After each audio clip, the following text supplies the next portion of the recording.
everyone, I'm Rachel from Ellii, and this video is for students. I'll be showing you how to reset your password when you have forgotten it. So let's get started. First, go to ellii.com/students and click the yellow login button. Look down to find the Forgot Password button. Once you click that button, you'll be brought to this screen.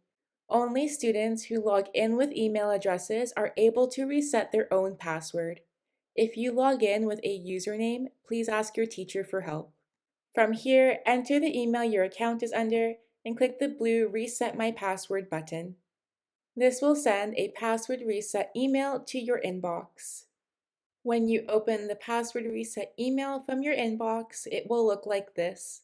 Click the blue Change My Password button to continue. From here, enter a new password that is at least 8 characters long. Once you've entered the password twice, click the blue Save button.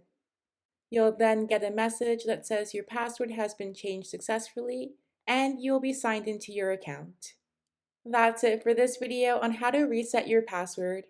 If you have any questions, please let us know. Happy learning! Ellii.